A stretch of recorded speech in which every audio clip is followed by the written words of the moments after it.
اللہ کریم کی توفیق سے آپ کی اس مسجد میں پہلی دفعہ حاضری کا شرف نصیب ہو رہا ہے۔ اللہ کریم سے دعا ہے مجھ سے قبل جن علماء کرام نے بیان فرمایا یا نعت اور حمد پڑھی ان کا بھی اللہ قبول فرمائے، آپ کو سننا قبول فرمائے، اور مجھے بھی قرآن و سنت کے دائرے میں رہ کر صحیح سچی اور سچی بات کرنے کی توفیق عطا فرمائے، اور پھر ہم سب کو عمل کی بھی توفیق عطا فرمائے، آمین۔ ربیع الاول، ربیع کا معنی ہوتا ہے بہار اور اول کا معنی ہوتا ہے پہلی۔ ویسے تو یہ مہینے اس وقت سے ہیں جب سے اللہ پاک نے اس کائنات کو تخلیق فرمایا۔ ان عدت الشہور عند اللہ 12 شہرا فی کتاب اللہ یوم خلق السماوات والارض۔ لیکن اس کائنات میں حقیقی طور پر اگر بہار آئی ہے تو اس وقت جب حضرت سیدنا محمد الرسول اللہ صلی اللہ علیہ وسلم تشریف لائے۔ بہار سے پہلے خزاں ہوتی ہے، صبح سے پہلے رات ہوتی ہے، اور جس طرح بہار کے آنے سے پہلے اس کی علامتیں ظاہر ہونے لگتی ہیں، صبح ہونے سے پہلے اس کی علامات ظاہر ہونے لگتی ہیں، ایسے ہی رحمت عالم صلی اللہ تعالی علیہ وسلم کی تشریف آوری سے پہلے کچھ علامات ظاہر ہو رہی تھی جو اس دنیا کو پیغام دے رہی تھی کہ تبدیلی آنے والی ہے، بہار آنے والی ہے۔ ابرہہ کے لشکر کا بیت اللہ پر چڑھائی کرنا اور اللہ کریم نے چھوٹے چھوٹے فرشتوں کے ذریعے اسے ذلیل و رسوا کرنا، صدیوں سے جو آگ ایرانی مجوسیوں کی جل رہی تھی بجھ گئی، دریائے ساوا خشک ہو گیا، اور حضرت آمنہ فرماتی ہیں کہ جب سے حضرت محمد صلی اللہ علیہ وسلم میرے شکم میں آئے میرے پسینے سے خوشبو آنے لگی۔ جب سے نبی پاک علیہ السلام میرے شکم میں آئے میری بھوک اور پیاس ختم ہو گئی، اور مجھے جب رات کو دنیا سو جاتی تھی نیند میں ہوتی تھی تو کوئی کہنے والا کہتا تھا بشر یا آمنہ، او آمنہ تجھے خوشخبری ہو، ہدیہ تبریک۔ حضرت آمنہ سوچتی ہوگی شاید غریبی کے دن ختم ہو رہے ہیں، کچھ سونا چاندی آنے والا ہے، ہیرے جواہرات آنے والے ہیں، تو پکارنے والا پکارتا تھا۔ آمنہ سونے چاندی کی بات نہیں، ہیرے جواہرات کی بات نہیں، انک قد حملت بسید الاولین والآخرین، تیرے پیٹ میں اور شکم میں وہ بچہ ہے کہ جس بچے کی قدموں کی خاک پر ہزاروں سرداریاں قربان کی جائیں۔ حضرت آمنہ فرماتی ہیں جب آپ میرے پیٹ میں تھے ہماری غریبی کا یہ عالم تھا کہ گھر میں تیل نہیں تھا دیوا جلانے کے لیے۔ ہاں یہ الگ بات ہے جب آپ مولود ہوئے، آپ پیدا ہوئے تو پھر کسی دیوے کی ضرورت ہی نہیں۔ اللہ اکبر کبیرہ۔ تو جس طرح بہار کے آنے سے پہلے اس کی علامتیں ظاہر ہوتی ہیں، صبح سے پہلے اس کی علامتیں ظاہر ہوتی ہیں، بارش سے پہلے ٹھنڈی ہوائیں اس کی تمہید بن کر جسم و جان کو باغ و بہار کر دیتی ہیں، ایسے ہی رحمت عالم صلی اللہ علیہ وسلم کی تشریف آوری سے پہلے علامات ظاہر ہو رہی تھی جو بتا رہی تھی تبدیلی آنے والی ہے، اندھیرے ختم ہونے والے ہیں، روشنی اور توحید و سنت کی روشنی چہار سو پھیلنے والی ہے۔ اور نبی پاک علیہ السلام کی صورت میں اس کائنات میں جو روشنی آنی تھی اس کا انتظار ہر ایک چیز کو تھا، بلکہ اگر یوں کہا جائے ہر طبقہ انسانی اس کے انتظار میں تھا۔ یتیم منتظر تھے، ان کے سر پہ دست شفقت رکھنے والا کوئی نہیں تھا، سمجھ آئی؟ اس لیے تو اللہ پاک نے اپنے پیغمبر کو یتیم پیدا کیا، الم یجدک یتیما فآویٰ، اور نبی پاک علیہ السلام نے فرمایا جس نے یتیم کی پرورش کی،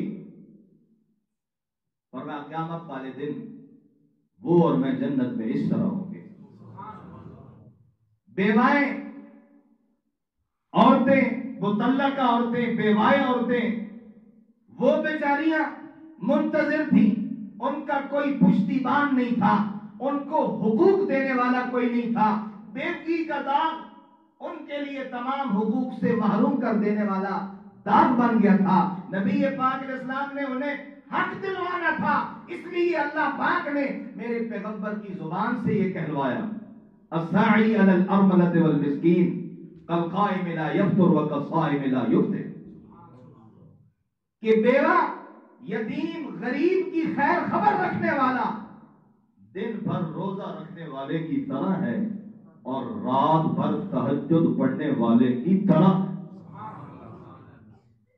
اللہ اکبر۔ مظلوم آپ کے منتظر تھے، ظالموں کے شکنجہ ظلم میں پس رہے تھے، ان کا کوئی پشتیبان نہ تھا، نبی پاک علیہ السلام نے انہیں حق دلوانا تھا، اس لیے اللہ پاک نے میری پیغمبر کی زبان سے یہ بات کہلوائی، انصر اخاک ظالما او مظلوما، کہ اپنے بھائی کی مدد کر، خواہ ظالم ہو یا مظلوم۔ صحابہ نے عرض کیا مظلوم کی مدد تو سمجھ آتی ہے، ظالم کی مدد کیسے کریں؟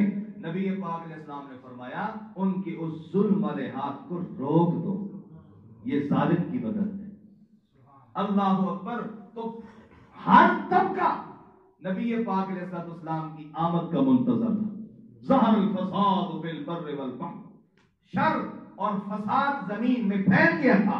شاعر نے کہا کچھ کفر میں فتنے پھیل آئے، کچھ ظلم نے شعلے بھڑکائے، سینوں میں عداوت جاگ اٹھی، انسان سے انسان ٹکرائے، برباد کیا ظالم نے کمزوروں کو، برباد کیا طاقت والوں نے کمزوروں کو، جب ظلم و ستم حد سے گزرے تو تشریف محمد لے آئے صلی اللہ علیہ وسلم۔ تو ربیع الاول، پہلی بہار، بہار تب آتی ہے جب پہلے خزاں ہو، صبح تب ہوتی ہے جب پہلے رات ہو۔ نبی پاک علیہ السلام کی آمد سے پہلے بھی کیا تھا؟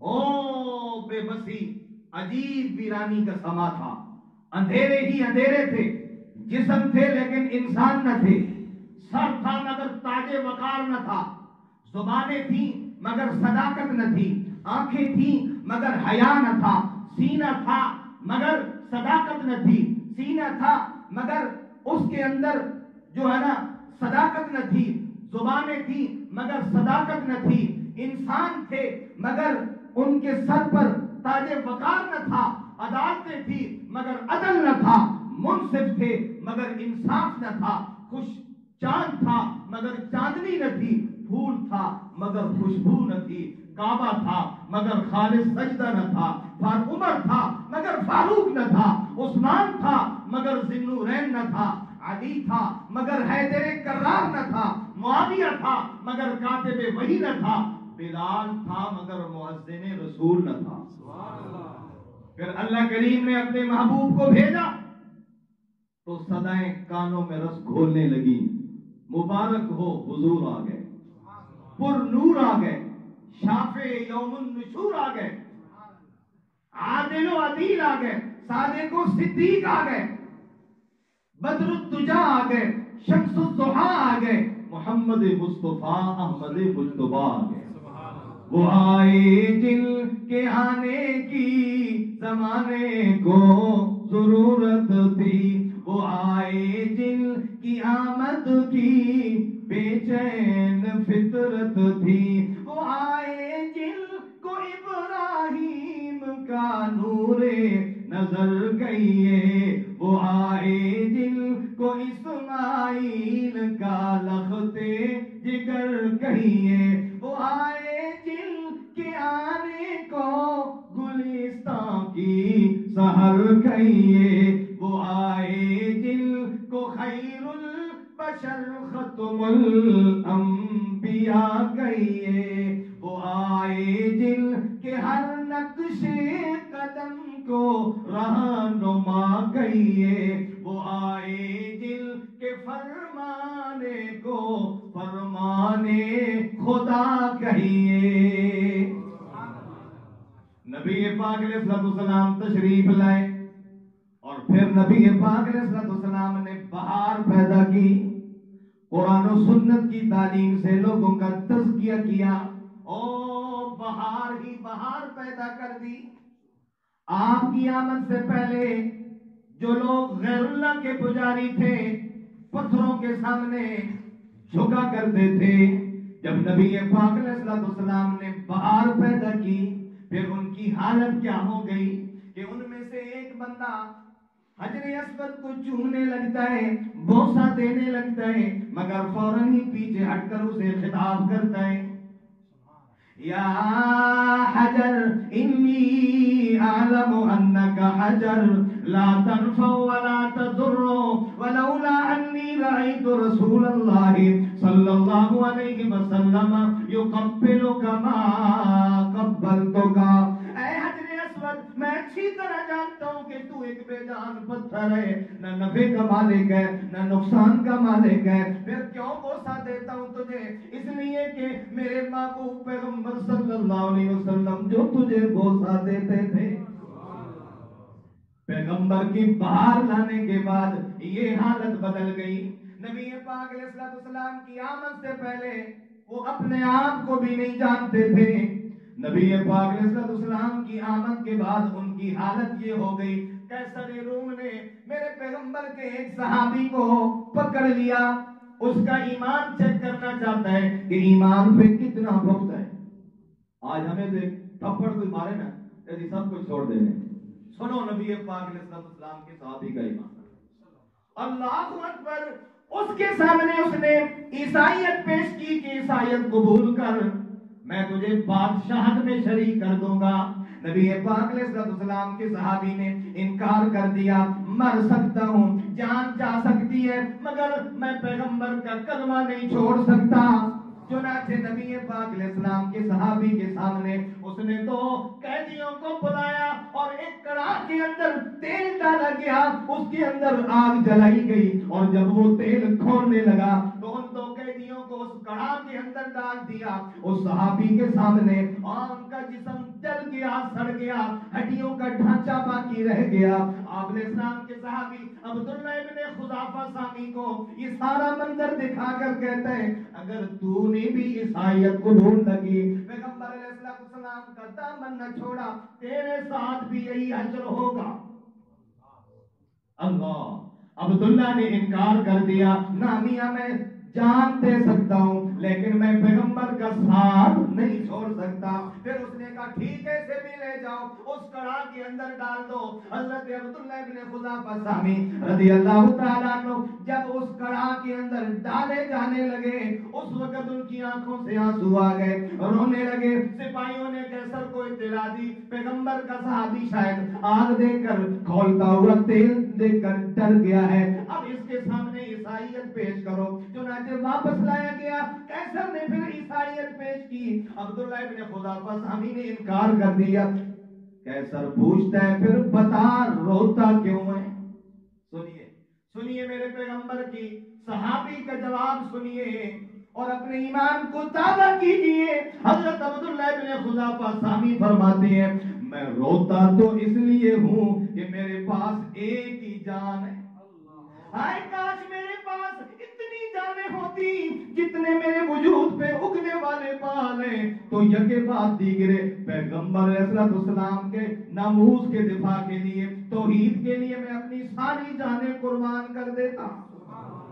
روتا تو اس لیے ہوں کہ میرے پاس ایک ہی جان ہے۔ ہاں، پھر انہوں نے نبی پاک علیہ السلام کی سنتوں پہ دنیا کی ہر چیز کو ترجیح دی اور آپ علیہ السلام نے بھی فرمایا بھی لا یؤمن احدکم حتی اکون احب الیہ من والدہ وولدہ والناس اجمعین لا یؤمن احدکم حتی یکون ہواہ تبعا لما جئت بہ او کما قال النبی علیہ السلام. آپ نے فرمایا اس وقت تک تم کامل مومن نہیں بن سکتے جب تک تم اپنے والدین سے بڑھ کر اپنی اولاد سے بڑھ کر دنیا جہان کے لوگوں سے بڑھ کر مجھے سے پیار نہیں کرتے. میاں تمہارا ایمان کامل نہیں ہو سکتا. اور آپ نے فرمایا اس وقت تک بھی تمہارا ایمان کامل نہیں ہو سکتا جب تک میری لائی ہوئی شریعت کو دنیا جہان کی ہر چیز سے بڑھ کر محبوب نہیں جانتے. برادری پیچھے، سب کچھ پیچھے، نبی پاک علیہ السلام کی سنت سب سے آگے. اللہ اکبر. او پیغمبر علیہ السلام کا ایک صحابی حضرت حذیفہ رضی اللہ تعالی عنہ دسترخوان پہ بیٹھے ہیں. کوئی عام دسترخوان نہیں، بہت بڑے بادشاہ کا دسترخوان ہے. اور حضرت حذیفہ جب کھانا کھا رہے ہیں، دوران کھانا ان کے ہاتھ سے ایک لقمہ زمین پہ گر گیا. انہوں نے اسے اٹھانا چاہا، اسے صاف کر کے کھانا چاہا تو ساتھ بیٹھے ہوئے ایک شخص نے کوہنی مار کر اطلاع کر دی میاں پتہ ہے یہ کس کے دربار پہ بیٹھے ہو، یہ کس کے دسترخوان پہ بیٹھے ہو. ان لوگوں کے ہاں تیری کوئی وقت نہیں رہے گی. یہ تجھے لوگ کیا کہیں گے؟ اور تجھے برا بھلا کہیں گے. میاں یہ حرکت نہ کر. حضرت حذیفہ رضی اللہ تعالیٰ عنہ نے فرمایا میاں میرے پیغمبر کی تعلیم یہی ہے، نبی علیہ السلام کی تعلیم یہی ہے، آپ کا فرمان یہی ہے کہ جب تم کھانا کھا رہے ہو دوران کھانا کوئی لقمہ زمین پہ گر جائے اسے صاف کر کے کھا لو. کیا پتا اللہ پاک نے رزق کے کون سے حصے میں برکت رکھی ہے. لہذا مجھے ان کے ہاں کوئی وقت نہیں چاہیے، کوئی عزت نہیں چاہیے. مجھے برا بھلا کہے، لاکھ برا بھلا کہے مجھے منظور ہے، لیکن پیغمبر کی تعلیم اور آپ کی سنت کو چھوڑنا منظور نہیں. حقیقتاً جب ہمارے اندر ایسا جذبہ پیدا ہوگا تو پھر اللہ کی نصرتیں اور تائیدیں ہر وقت ہمارے ساتھ شامل حال ہوں. آج ہم صرف دعوے دار ہیں، حالانکہ تابع دار ہونا چاہیے. ضرورت اس بات کی ہے تابع داری کی، دعوے سے کام نہیں بنتا. اللہ حضرت عثمان ابن عفان رضی اللہ تعالیٰ عنہ او پیغمبر کے سفیر بن کر جا رہے ہیں. صبح مذاکرات کرنے بھائی کے ہاں قیام کیا. صبح جب جانے لگے تو ان کی شلوار نصف پنڈلی تک تھی. بھائی نے کہا میاں ان لوگوں کے ہاں اسی بندے کی سب سے زیادہ عزت و وقار ہوتا ہے جس کی شلوار جتنی نیچے لٹک رہی ہوتی ہے، اور تیری شلوار تو نصف پنڈلی تک ہے. لہذا اس شلوار کو نیچے کر لے تاکہ مذاکرات کامیاب ہو جائیں. جب ان کے ہاں تیری وقت اور عزت نہیں ہوگی، جب عزت نہیں دیں گے مذاکرات کیسے کامیاب ہوں گے، تیری بات کیسے سنیں گے. اس لیے اپنی شلوار کو نیچے کر. حضرت عثمان رضی اللہ تعالیٰ عنہ نے فرمایا اترک سنت حبیبی لہؤلاء الحمقاء. او اچھی بات سن لے میرے بھائی، میں نبی پاک علیہ السلام کی سنت کو ان احمقوں کی وجہ سے کبھی بھی نہیں چھوڑوں گا. مذاکرات کامیاب ہوں یا نہ ہوں، میرے ساتھ بات کریں یا نہ کریں، میں اپنے پیغمبر کی سنت کو چھوڑ نہیں سکتا. اللہ پاک ہمیں بھی ایسا جذبہ نصیب. یہ کب حالتیں بنی؟ جب نبی پاک علیہ السلام نے بہار پیدا کی ہے. اللہ اکبر کبیرہ. آپ کی آمد سے پہلے وہ گناہوں پہ فخر کیا کرتے تھے، بلکہ مجلسوں میں اپنے گناہ دوسروں کو بطور فخر کے سناتے، میں نے یہ کیا، میں نے یہ کیا، میں نے یہ کیا. اللہ. اور جب آپ نے بہار لائی تو پھر ان میں سے اگر کسی سے غلطی ہو بھی جائے اس وقت تک اسے چین نہیں آتا جب تک کہ اللہ کی حضور سچی توبہ نہ کر لے اور اپنے اوپر حد نہ جاری کروا. ایک سے غلطی ہو گئی تھی، انسان ہے، جب غلطی ہوئی تو وہ رہ نہ سکا، نبی پاک علیہ السلام کی خدمت میں آئے. ایک روایت میں عورت اور مرد کا بھی ذکر آتا ہے. اللہ کے رسول صلی اللہ علیہ وسلم مجھ سے غلطی ہو گئی، ذرا مجھے پاک کیجئے۔ نبی پاک علیہ السلام نے چہرہ انور دوسری طرف پھیر لیا، وہ ادھر سے آ گئی، آپ نے چہرہ انور تیسری طرف پھیر لیا، ادھر سے آ گئی، حتیٰ کہ جب اس کی گواہی 4 گواہوں کے بقدر ہو گئی، نبی پاک علیہ السلام نے پھر اس مرد کے اوپر حد جاری کی۔ آپ علیہ السلام نے حد جاری کی۔ جب اس کا جنازہ پڑا گیا، جنازہ کے بعد کچھ تو 9 مسلم بندوں کی زبان پہ یہ بات آئی، یار کتنی بری موت مرائے۔ نبی پاک علیہ السلام نے انہیں اپنے دربار میں طلب کر کے فرمایا، ہاں ہاں کیا کہہ رہے ہو؟ کہنے لگے کتنی بری موت آئی ہے، ہم تو یہی کہہ رہے تھے۔ آپ علیہ السلام نے فرمایا تمہیں کیا پتا، اتنی سچی توبہ کی، اتنی سچی توبہ کی ہے کہ اگر اس کی توبہ کی زکات نکال کر مدینے کے 70 گناہگاروں پر تقسیم کی جائے تو ان کی معافی کا بھی سامان ہو جائے۔ وہ گناہوں پہ فخر نہیں کرتے تھے۔ اللہ ان میں سے ایک تھا جو ایک دن ایک صحابی کے مکان کے پاس سے جا رہا تھا، اچانک جو اس کی نظر پڑی، عورت غسل کر رہی تھی۔ کیونکہ وہ ایسا آج کا دور، یہ اینٹیں اور یہ پتھر، بس لوگ کپڑے وغیرہ آگے کرتے تھے، بعض دفعہ ہوا کے ساتھ کپڑا اٹھ بھی جاتا ہے۔ پہلی نظر تو معاف ہے، النظرۃ الاولی لک والثانی علیک، پہلی نظر معاف ہے لیکن دوسری نظر معاف نہیں۔ اس نے دوسری نظر بھی کر لی لیکن فوراً ہی تنبہ ہوا، فوراً ہی ڈر گیا اور دل میں ایسا خوف خدا آیا کہ اس نے پیغمبر کی محفل ہی چھوڑ دی کہ اگر میرے اللہ نے میری اس حرکت کے بارے میرے پیغمبر کو اطلاع دے دی تو میں کس منہ سے آپ کے سامنے جاؤں۔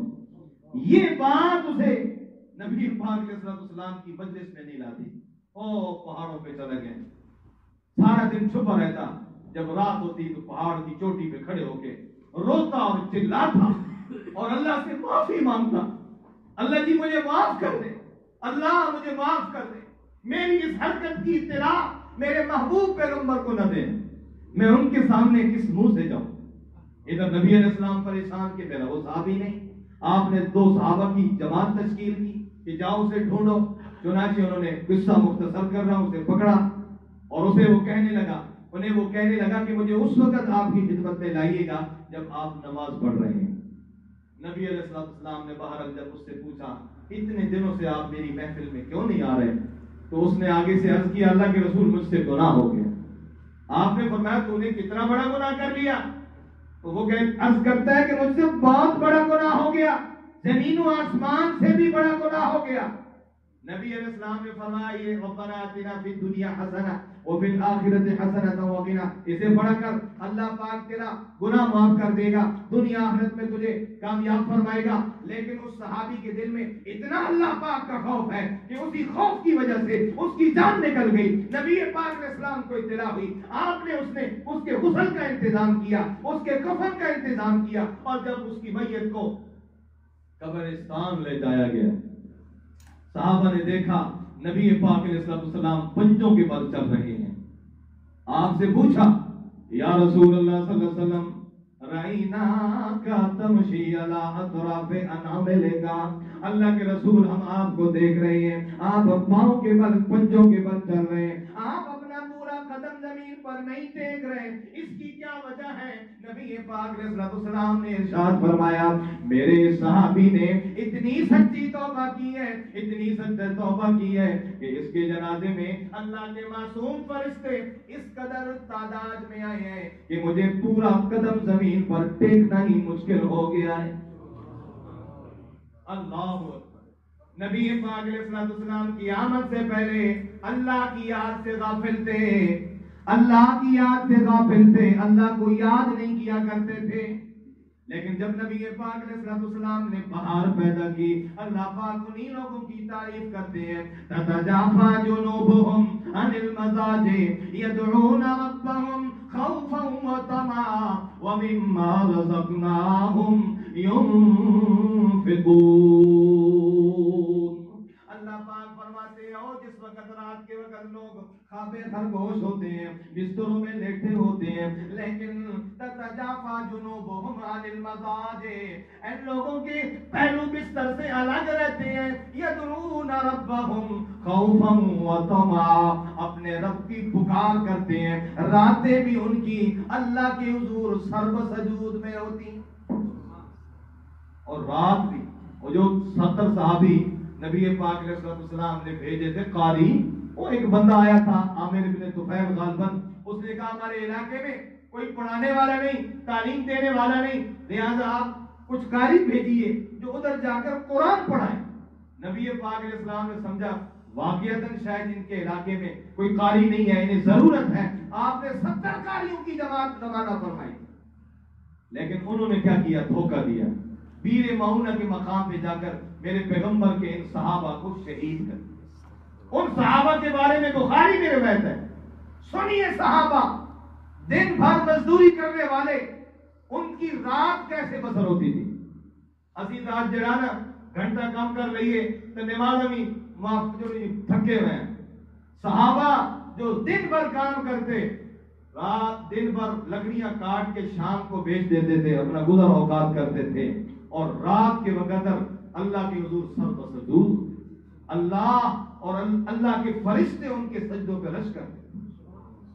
پیغمبر کی آمد سے پہلے اللہ کی یاد سے غافل تھے، اور جب نبی پاک علیہ السلام کی آمد ہوئی تو پھر فرض تو اپنی جگہ پہ رہے، راتیں بھی اللہ کی حضور نفلوں میں گزرتی تھی۔ اللہ اکبر کبیرہ۔ تو اس لیے میں آج یہ کر رہا تھا، ربیع الاول پہلی بہار اس دنیا میں اس وقت آئی حقیقتاً جب نبی اکرم صلی اللہ تعالی علیہ وسلم کی ذات اس دنیا میں کی ہو گیا تھی۔ تو آمد چل رہی ہے، آگے پیچھے جا رہے ہو، کوئی نماز کا ٹائم تو نہیں ہوگا۔ پہلی بہار نبی پاک علیہ السلام جس وقت اس دنیا میں تشریف لائے، اللہ اکبر کبیرہ۔